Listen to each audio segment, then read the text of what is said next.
सुरमानन्दना सिद्धिविनायक श्रीगजानना लम्बोदर विघ्नेश्वर।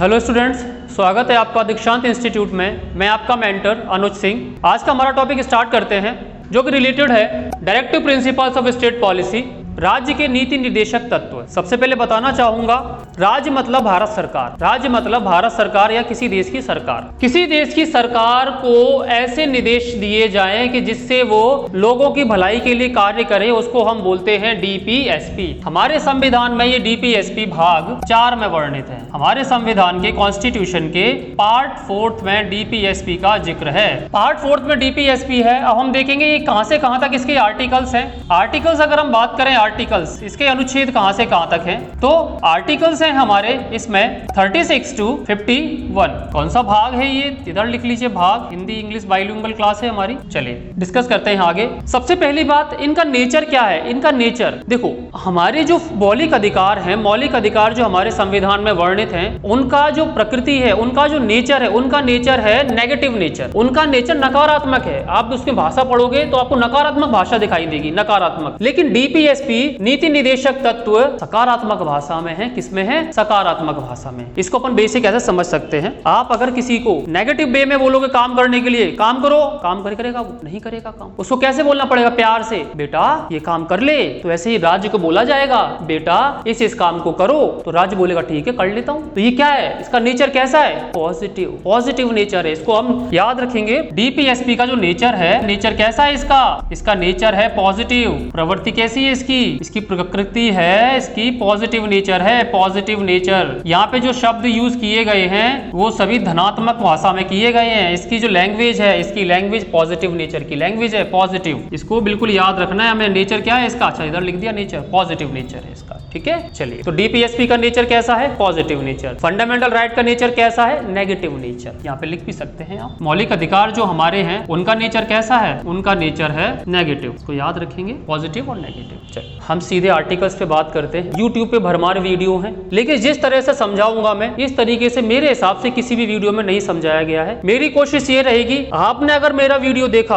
आपने हमारा वीडियो देखा है, तो आपको ये आर्टिकल्स यहीं की यहीं याद हो जाए, आपको और कहीं जाने की जरूरत ना पड़े। ये मेरा मोटो है, इसी मोटो से मैं पढ़ाता हूँ। चलिए, किसी भी चीज को लिंक करना ये मेरी प्रायोरिटी रहती है हमेशा। तो देखो आर्टिकल नंबर, आर्टिकल या अनुच्छेद, देखो आर्टिकल ही लिखूंगा मैं, आप समझ जाना यहाँ से। आर्टिकल नंबर 36 किससे डील करता है? तो यहाँ पे फिर से परिभाषा आई है। किसकी परिभाषा है? तो राज्य की परिभाषा है कि राज्य क्या है। राज्य, अब ये वही परिभाषा है जो फंडामेंटल राइट्स में पार्ट 3 में दी हुई है। परिभाषा कौन सी है? वही परिभाषा है पार्ट 3 वाली परिभाषा, जो क्या है? फंडामेंटल राइट्स, मौलिक अधिकार है हमारे। इसके बाद हम पढ़ते हैं 37 इंपोर्टेंट आर्टिकल है। ये आर्टिकल बताता है कि ये जो इसका जो प्रवृत्ति है, इसकी प्रवृत्ति, डीपीएसपी की जो प्रवृत्ति, इसकी ऐसी प्रवृत्ति है कि अगर किसी ने इसका उल्लंघन भी किया ना, तो इसको लेके आप कोर्ट में नहीं जा सकते। यानी ये कोर्ट में प्रवर्तनीय नहीं है। अगर किसी राज्य ने कोई काम नहीं किया तो आप उसको लेके पुलिस स्टेशन नहीं जा सकते, कोर्ट में नहीं जा सकते कि इसने ये काम नहीं किया। इसका जो एप्लीकेशन पार्ट है, किसका? इसका डीपीएसपी का, वो एनफोर्सेबल नहीं है। कहां पे? कोर्ट में। नोट एनफोर्सेबल इन कोर्ट, सीधा लिख देते हैं यहाँ पे, न्यायालय में प्रवर्तनीय नहीं है। तो मैं क्रॉस करना ज्यादा बेटर समझता हूँ, नहीं की जगह न्यायालय में प्रवर्तनीय नहीं है। 37 में ये बोला हुआ है कि डीपीएसपी को लेके आप कहीं नहीं जा सकते, किसी भी न्यायालय में नहीं जा सकते। फंडामेंटल राइट को लेके जा सकते हो, कहां तक? सुप्रीम कोर्ट तक। लेकिन डीपीएसपी को लेके कहीं नहीं जा सकते आप, किसी भी न्यूज में न्यायालय में नहीं जा सकते। 38 इंपोर्टेंट आर्टिकल है। ये बताता है कि एक राज्य कैसे वेलफेयर स्टेट बन सकता है। तो इसमें डेफिनेशन दी हुई है, इसमें परिभाषा बताया गया है कि एक वेलफेयर स्टेट क्या होता है। वेलफेयर मतलब कल्याणकारी। तो कल्याणकारी राज्य क्या होगा, वो सब समझाया गया है यहाँ पर। वेलफेयर स्टेट, कल्याणकारी राज्य। राज्य कल्याणकारी कैसे होगा? जब राज्य क्या करेगा? राज्य हमें ये सहूलियत दे, किस किस चीज की, कि ये हमें स्वतंत्रता दे। राज्य किस चीज की स्वतंत्रता? आर्थिक स्वतंत्रता, फिर सामाजिक स्वतंत्रता। स्वतंत्रताएं पढ़ी होंगी आपने, 3 तरह की होती हैं, सामाजिक स्वतंत्रता और राजनैतिक स्वतंत्रता।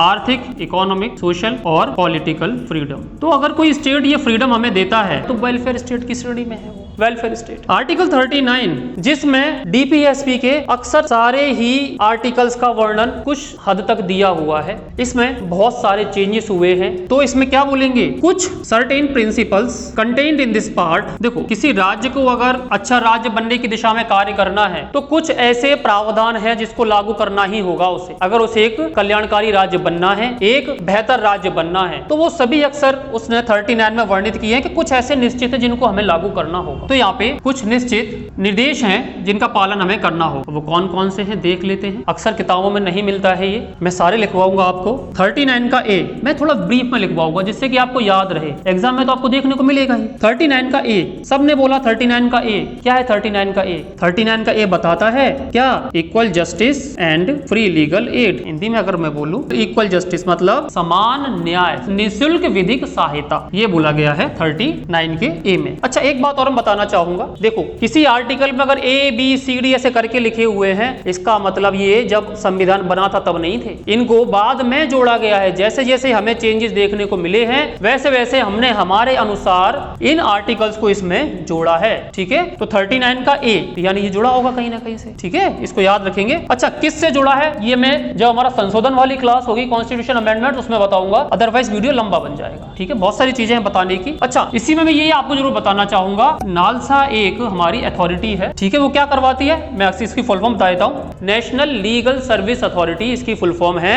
नेशनल लीगल सर्विस अथॉरिटी, इसकी स्थापना हुई 1990। एक्ट कौन सा था, लीगल सर्विस अथॉरिटी एक्ट 1987 का एक्ट था, जिसके अंतर्गत ये बनाया गया है। एग्जाम में पूछा गया है, नोट कर लेंगे, इसको नोट कर लेंगे। नालसा क्या है फिर कभी देखेंगे, इतना याद रखो, नालसा निःशुल्क विधिक सहायता प्रोवाइड करवाती है नालसा। ए के बाद हम पढ़ेंगे बेटा बी। बी को देखो कितनी अच्छी तरह से याद करवाऊंगा मैं। बी का मतलब है बेस्ट। ए का मतलब क्या है, ए का मतलब है अपील। ए का मतलब है अपील, और अपील कहाँ करते हैं, वही कोर्ट से रिलेटेड चीज नहीं है। ए फॉर अपील, अपील कहाँ करते हैं, लीगल अपील जस्टिस। किससे पता चल रहा है अपन को, कोर्ट। कहाँ गए, court. A for appeal, B for best. Best क्या, के जनता का जो पैसा है उसका बेस्ट यूटिलाइजेशन करना है, बेस्ट यूटिलाइजेशन। मैं बार बार ये चीज बोलता हूँ, हमारी क्लास बाइलिंगुअल है, कोई फर्क नहीं पड़ता आप इंग्लिश मीडियम या हिंदी मीडियम है, हमारी क्लास में आपको बेनिफिट मिलेगा ही मिलेगा। मैं जब भी पढ़ाता हूँ बाइलिंगुअल पढ़ाता हूँ और चीजों को लिंक करने की कोशिश करता हूँ ज्यादा से ज्यादा। बी फॉर क्या है, best utilisation of public money, मतलब जनता का पैसा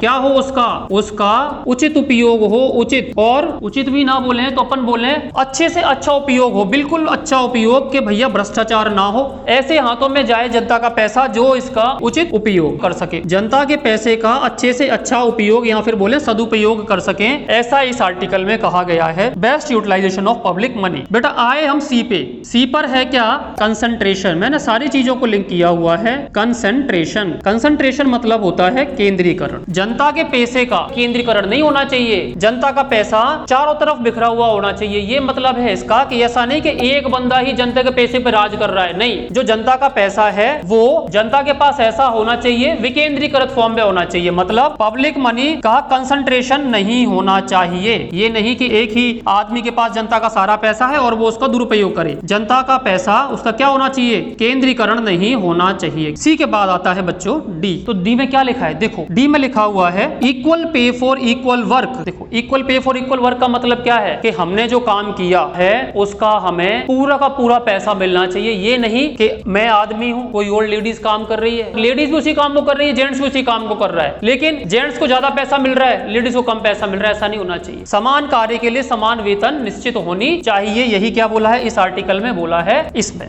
मतलब डी फॉर डिस्क्रिमिनेशन नहीं होना चाहिए, भेदभाव नहीं होना चाहिए। मैंने सारी चीजें लिंक करी हुई हैं। डिस्क्रिमिनेशन किसमें, पैसा देने में आनाकानी नहीं करोगे। अगर वही काम लेडीज कर रही है, वही काम जेंट्स कर रहा है, दोनों को समान पैसा मिलेगा। देखो क्या है, इंग्लिश में लिंक करना थोड़ा इजी होता है, हिंदी में लिंक करना थोड़ा टफ पड़ता है। इसलिए वो मैं जो पढ़ाता हूँ तो बेस मेरा इंग्लिश रहता है, लेकिन समझाने का तरीका पूरा हिंदी रहता है। आप भी कोशिश करो, थोड़ा बहुत इंग्लिश पढ़ने से अगर आपके क्वेश्चन सही हो रहे हैं तो क्या बिगड़ता है। डिस्क्रिमिनेशन क्या है, भेदभाव। कंसंट्रेशन क्या है, केंद्रीकरण। ये सब चीजें तो आनी चाहिए, अगर आप इस लेवल पे तैयारी कर रहे हैं तो सारी चीजें आनी चाहिए। डी के बाद आता है ई में बहुत बढ़िया बात की गई है। ई में बोला गया है चाहे आदमी हो, औरत हो, चाहे कोई बच्चा हो, अगर उससे कोई काम करवाया गया है तो वो काम ऐसा होना चाहिए कि उसके स्वास्थ्य को हानि नहीं पहुंचे और वो उस काम को करने के लिए हाँ बोले कि मैं हाँ ठीक है मैं इस काम को करूंगा, जबरदस्ती उससे आप काम नहीं करवा सकते। ऐसा किसमें बोला गया है? आर्टिकल ई में। किसमें बोला गया है? ई में। मतलब आप किसी को एनफोर्स नहीं कर सकते कि भाई काम कर, नहीं कर सकते आप किसी को एनफोर्स। कहाँ बोला? इसमें बोला है। काम किससे करवाएंगे? लेडीज, जेंट्स या बच्चे? बच्चों से भी तो काम करवाते हैं। 39 बहुत इंपॉर्टेंट आर्टिकल है। एक और बचता है इसमें एफ। अब देखो मुझे ये याद कैसे है, मैं कोई सुपर कंप्यूटर तो हूं नहीं, मुझे कैसे याद है? मैंने लिंक किया है। एफ मतलब आता है फ्रेंडली। एफ मतलब आता है क्या? फ्रेंडली। तो क्या बच्चों के साथ में हमेशा फ्रेंडली रहना चाहिए। इस आर्टिकल में बच्चों की बात की गई है। एफ में बोला गया है बच्चों के बारे में। चिल्ड्रंस को ऐसा एटमॉस्फेयर दिया जाए जिससे कि वो अपना पूर्ण विकास कर सके, जिससे कि वो अपना पूर्ण विकास कर सके। तो क्या बोलूंगा? Children must be given such atmosphere so that, तो बच्चों को ऐसा एटमोस्फियर दिया जाना चाहिए। और एटमोस्फियर कैसा हो? एटमोस्फियर ये भी लिख लो, एटमोस्फियर कैसा हो? फ्रेंडली हो, पीसफुल हो और उनके डेवलपमेंट बेस्ड हो। कि ठीक है यहाँ पे लिख देता हूं मैं, डेवलपमेंट बेस्ड हो, जिससे कि क्या हो? उनका पूर्ण विकास हो सके। So that their overall development हो सके उनका। हिंदी में लिखना जरूरी है, लिख लेते हैं। बच्चों को ऐसा न्याय संगत शांत वातावरण दिया जाए जिनसे कि उनका पूर्ण विकास हो सके। जगह कम है थोड़ी सी, लिख देते हैं फिर भी। बच्चों को फ्रेंडली इन्वायरमेंट या वातावरण दिया जाए जिससे उनका क्या हो? पूर्ण विकास हो सके। क्या हो? उनका पूर्ण विकास हो सके। कहीं नहीं मिलेंगे आपको ये आर्टिकल्स, पूरे मैंने यूट्यूब पे छान करके सब कुछ कर के तब देखा है, कहीं नहीं है। ये हमारे आर्टिकल्स थे 36, 37, 38, 39। 39 में देखिए आप कितने हैं? 39 में ही कुल 6 आर्टिकल्स। स्क्रीनशॉट लेंगे आप, देखिए इनको, फिर मैं दोबारा समझाने की कोशिश करता हूं इन्हें। चलिए देखिए, भाग 4 अनुच्छेद 36 से 51 तक है, 36 to 51। 36 में क्या है? डेफिनेशन। नेचर और डिस्कस कर लेते फर्स्ट ऑफ ऑल। डीपीएसपी का नेचर क्या है? पॉजिटिव नेचर है। पॉजिटिव, बड़े प्यार से लिखा गया है कि आपको ये करना चाहिए, ये करना चाहिए, करना चाहिए। लेकिन फंडामेंटल राइट, अधिकार किसी को ऐसे नहीं दिया। जब तक लड़ोगे झगड़ोगे, जब तक नेगेटिव थिंकिंग नहीं होगी, अधिकार कोई नहीं देगा आपको। छीनने पड़ते हैं अधिकार। इसलिए अधिकारों की डेफिनेशन क्या है? नेचर क्या है? नेगेटिव नेचर है, जबकि डीपीएसपी का नेचर पॉजिटिव नेचर। 36 में डेफिनेशन, 36 परिभाषा, 37 डीपीएसपी की जो एप्लीकेशन है कोर्ट में प्रवर्तनीय नहीं है, कोर्ट नहीं जा सकते। 38 वेलफेयर स्टेट, कल्याणकारी राज्य की परिभाषा। कल्याणकारी राज्य क्या होगा? जो बोले हमें कि हमें आर्थिक स्वतंत्रता मिले, हमें सामाजिक स्वतंत्रता मिले, हमें नैतिक स्वतंत्रता मिले या राजनीतिक स्वतंत्रता मिले, वही राज्य क्या बोलते हैं? उसको कल्याणकारी राज्य कहा जाता है। इसमें है डेफिनेशन 38 में। 39 में क्या बोला गया है? Certain principles contained in this part, कि राज्य को कुछ ऐसे दिशा निर्देश या नीति निर्देश पालन करना चाहिए जो कि बेसिक हैं। ठीक है, कौन कौन से हैं वो देखते हैं हम। ए क्या बोला? Equal justice free legal aid, समान न्याय और निशुल्क विधिक सहायता। विधिक मतलब कोर्ट में जाएं हम तो हमें निशुल्क में सहायता मिल सके। अगर हमारे पास पैसे नहीं है, हम वकील नहीं कर सकते हैं, तो हमें निशुल्क में सहायता मिले। तो हमें, तुम्हें देखा होगा पब्लिक प्रोसिक्यूटर हमें गवर्नमेंट प्रोवाइड करवाती है। ठीक है, वो क्या है? नालसा। नालसा भी इसी थीम पे बना हुआ है। नालसा बहुत फेमस है। नालसा बहुत इंपोर्टेंट है, एग्जाम बोर्ड में पूछा जाता है। ये नालसा किस आर्टिकल से डील करता है? तो इससे याद रखेंगे, नालसा कॉन्स्टिट्यूशन बॉडी नहीं है, ये एक स्टैट्यूटरी बॉडी है। ये एक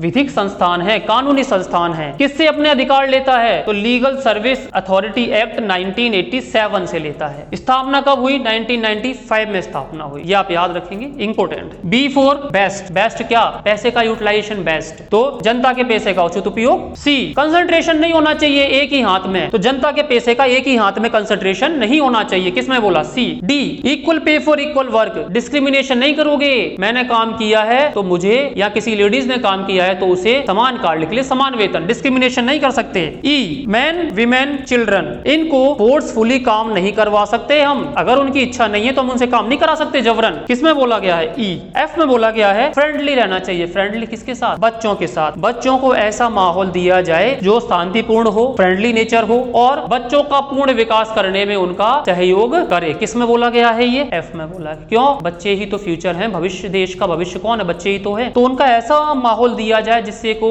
ढंग से फल फूल सके, विकसित हो सके। किसमें बोला है? एफ। ठीक है, 39 तक हमने डिस्कस किए थे। 39 के बाद आता है आर्टिकल 40। 40 में क्या बोला है? 40 में कहा गया है ऑर्गेनाइजेशन ऑफ पंचायत। 40 में बोला गया है ऑर्गेनाइजेशन ऑफ पंचायत, मतलब पंचायतों का संगठन। आर्टिकल 41 में बोला गया है कि राइट टू वर्क, एजुकेट और public assistance in certain cases, कुछ दशाओं में हमें चाहिए। किस चीज का अधिकार मांग रहे हैं? ये अधिकार मांग रहे हैं काम का, अधिकार मांग रहे हैं शिक्षा का, और अधिकार मांग रहे हैं लोक सहायता या सरकारी सहायता। कब? विशेष परिस्थितियों में। जैसे मैं समझा दूं आपको, कोरोना काल पे विशेष परिस्थिति थी, वहां पे क्या करा? काम करने का अधिकार सरकार ने दिया। तुमने देखा होगा कि सरकार ने भैया वेंडरों को 10-10 हजार रुपए दिए नहीं दिए? क्यों दिए? लोक सहायता। ठीक है, यहाँ पे वर्ड लिख लीजिए आप, वित्तीय सहायता। तो 42 आर्टिकल 42 में बोला गया है कि condition of human work, maternity relief क्या है इसमें? मानवोचित और न्याय संगत दशा किसकी? काम करने की न्याय संगत और मानवोचित दशा होनी चाहिए। ये नहीं कि आपके ऑफिस में एक ही वॉशरूम है, उसी में फीमेल भी है, उसी में मेल भी जा रहा है, ऐसा नहीं। क्यों? जो मानवोचित दशा है काम करने की, वो मेंटेन रहनी चाहिए। ठीक है, और ये सबसे इंपॉर्टेंट है मैटरनिटी रिलीफ, जो अभी कितनी हो गई है? 28 वीक्स हो गई है। 28 वीक्स, 28 सप्ताह की मैटरनिटी रिलीफ दी जाती है। Condition of human work, maternity relief हो गया। इसके बाद 43 में हम आते हैं। तो 43 में बोला गया है आपको क्या? लिविंग वेजेस फॉर वर्कर, कि वर्करों के लिए लिविंग वेजेस का प्रावधान करें। और कॉटेज इंडस्ट्री, कुटीर उद्योग, गांधी जी का जो सपना था कॉटेज इंडस्ट्री का प्रावधान किसमें है? 43 में। याद रखेंगे cottage industry 43(3)(c), cottage industry याद रखेंगे इसको, यानी निर्वाचन आय तथा कुटीर उद्योग। 44 क्या बोला? 44 में बोला है 4 ये भी 4 समान है। तो यूनिफॉर्म सिविल कोड मतलब एक समान नागरिक संहिता, इसकी बात की गई है। ऐसा स्टेट हमारे इंडिया में, ऐसा स्टेट एक ही स्टेट है, ऐसा गोवा। ऐसा स्टेट कौन सा है हमारे इंडिया में? गोवा, जहाँ पे यूनिफॉर्म सिविल कोड की बात की जाती है। मतलब हिंदू के लिए भी वही कोड, मुस्लिम के लिए भी वही कोड, अक्सर सभी के लिए वही एक ही कोड होगा, एक ही जैसा कानून होगा, यूनिफॉर्म सिविल कोड। 44 के बाद आता है 45 में क्या बोला? 45 बहुत इंपॉर्टेंट आर्टिकल है। ये क्या बोलता है? देखो 4-5 हो गए, 4 और 5 के बाद क्या आता है? 6। ये बोलता है कि 6 साल बिलो 6 इयर्स के जो चिल्ड्रन हैं उनके लिए क्या चीज होनी चाहिए? एजुकेशन। और एजुकेशन की बात तो कही गई है। अब 6 साल से छोटे बच्चे हैं, वो क्यों आएंगे तुम्हारे यहाँ पे पढ़ने के लिए? क्यों आएंगे? नहीं आएंगे तो क्या, कैसे आएंगे? उनको खाने का लालच दें। तो इसी में क्या आ गया बच्चों? इसी में आ गया मिड डे मील। तो मिड डे मील इसमें आ गया। कब स्टार्ट हुआ? मिड डे मील स्टार्ट हुआ 1995। क्या है ये है 0 से 6 या फिर 6 साल से कम बच्चों के लिए शिक्षा और स्वास्थ्य की व्यवस्था की जाए। मिड डे मील यही लिख दिया था हमने, दोबारा से और लिख देते हैं, मध्याह्न भोजन योजना। 46 अच्छा 46 को हिंदी में क्या कहते हैं? 46। क्या बोलते हैं? 46 यानी क्षेत्र। 46 को मैंने किससे डिफाइन किया? 46 क्षेत्र। और क्षेत्र में कौन रहते हैं? SC ST और वीकर सेक्शन, कमजोर वर्ग के जो लोग रहते हैं उनके लिए सरकार क्या प्रावधान करे? किसका प्रावधान करे? एजुकेशन। देखो मैं शॉर्ट्स में लिख रहा हूं लेकिन आपके बहुत काम का है। एजुकेशन, उनके लिए शिक्षा